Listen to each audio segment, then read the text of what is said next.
my channel. I hope y'all are having a great day so far. So because I'm a big cheapo and I kind of keep mentioning that in all my videos, I kind of wanted to start making my videos revolve more around drugstore makeup and kind of saving money and being frugal in makeup. So for today's video, I'm going to be comparing a high-end product versus a drugstore product. The high-end product I picked is the $20 name brand beauty blender versus the e.l.f. $5 beauty sponge. Now there are a lot of different knockoffs of beauty sponges, anywhere from e.l.f. to Maybelline to L'Oreal to Real Techniques have tons of different types of beauty sponges that compare to the beauty blender. So the e.l.f. Mega Sponge is $5, the name brand beauty blender is $20. So technically this e.l.f. beauty sponge is a quarter of the price of this name brand beauty blender.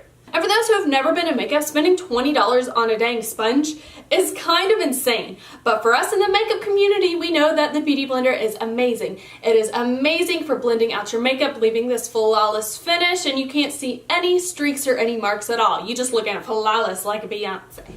Even though the Beauty Blender claims to do all that stuff, all these drugstore beauty sponges, including this one, claim to do the exact same thing. But as we know, in the makeup world, a lot of products are awesome and then a lot of products kind of suck. So I'm going to be putting these two products to the test today side by side. I'm going to put on my foundation on one side of my face using the name brand Beauty Blender, which is $20. And then I'm going to apply my foundation on the other side of my face using the knockoff Beauty Blender, the Beauty Sponge by e.l.f., which is $5. Then we're going to compare to see what it looks like at the end, to see if it's worth splurging and spending $20 on the Beauty Blender, or if you should save your money and spend just $5 on a knockoff beauty sponge. But as always, if you do like this video, please give me a thumbs up. That way I know y'all are liking these style of videos. I personally love these because I love saving my money myself, so I know y'all probably love saving your money too if you can. And also leave me a comment down below if there's any other makeup products you would like me to review, and don't forget to subscribe so you don't miss out on seeing any of my other sassy southern videos. So let's get straight into that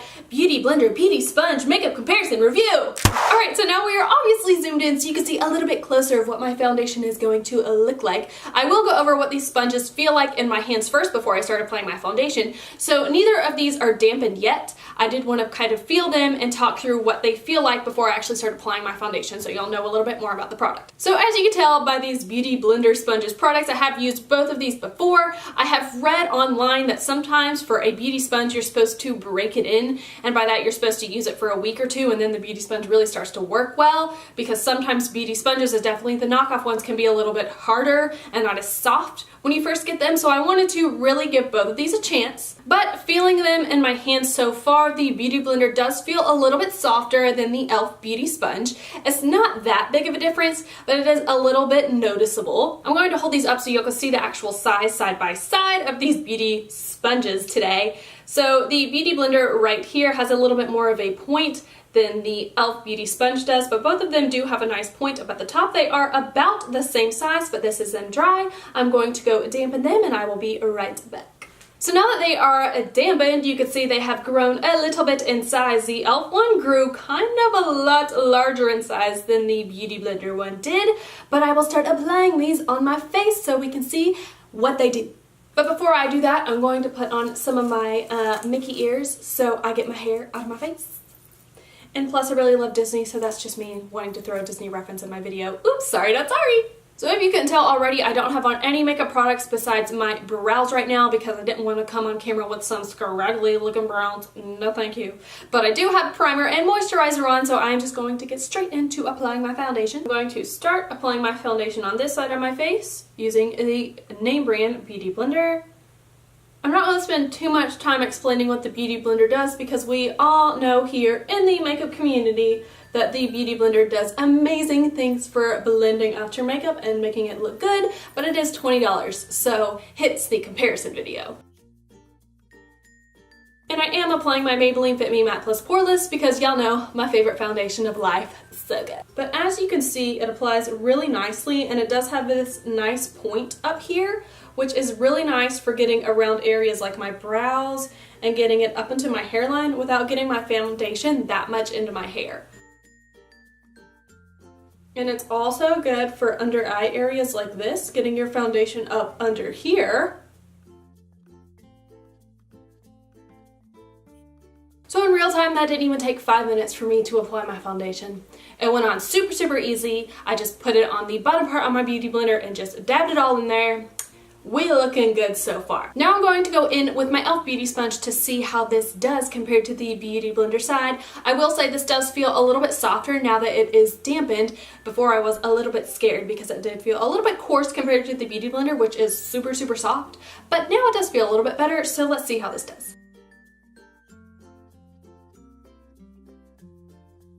I was kind of afraid of it feeling like a rock on my skin because, you know, the beauty blender feels like really soft, nice angel kisses on your face, which is why a lot of us love it. It blends out the foundation great and it feels really nice. But this one does feel really soft too. I wouldn't quite say angel kisses like the beauty blender, but still really nice and soft. But for size-wise, so far I can tell you I do like the beauty blender a little bit better. This e.l.f. beauty sponge did get a little bit large, so it's a little bit harder to work with because, I mean, my face isn't that big, and the circle right here at the bottom, which is supposed to be for the blending outside, is kind of large, but we do have this point here, which I'm going to grab a little bit of foundation and start going to town on my under eyes with now.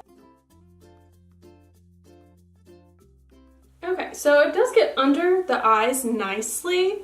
I do wish the point was a little bit longer, if that makes sense. It is kind of stubby, so you do have to kind of get in there a little bit more than with the beauty blender. But it feels nice, which is good. Blend down to the neck, no foundation lines. Blah.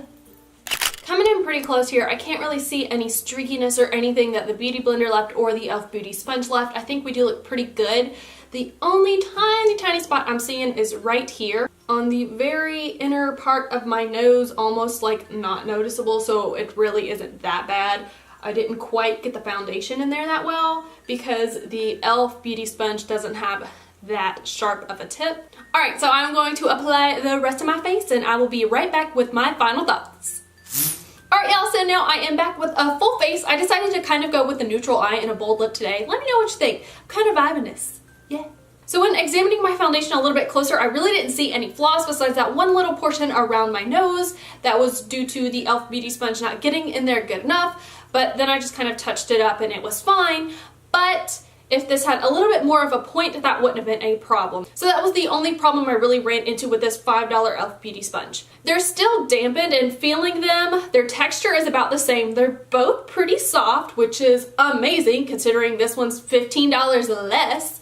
But when this does dry, it is pretty coarse. So definitely if you plan on picking up this e.l.f. beauty sponge, make sure you dampen your beauty sponge before applying your foundation because this thing is like a rock when it's not dampened. This beauty blender is always so soft. We all know here in the beauty community that this beauty blender is amazing.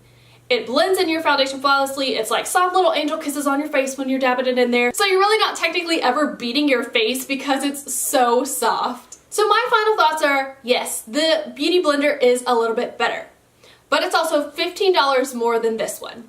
I would say to buy the beauty blender over the e.l.f. beauty sponge just because this one is a little bit better, but with beauty blenders you're supposed to replace them every 2 to 3 months because this is a sponge. It does absorb things, and using it for longer than 3 months kind of gets a little bit icky even if you wash it every single time after you use it. If this was a makeup brush that you could use basically for forever if you took care of it and it was $15 more than this one, I would say for sure to go with the beauty blender hands down. But because you do have to replace this one every 2 to 3 months, I'm kind of leaning towards the e.l.f. one. The sponge does get a little bit big, but it's really not that bad. And yeah, the point I wish was a little bit more defined, but again, it's really not that bad. Yeah, it's not perfect like the beauty blender, but it is $15 less. So if you do want to save $15 and still have a really nice beauty sponge, go with the e.l.f. one. But if you want the absolutely perfect thing, hands down, go with the beauty blender. This one I am going to leave totally up to personal preference.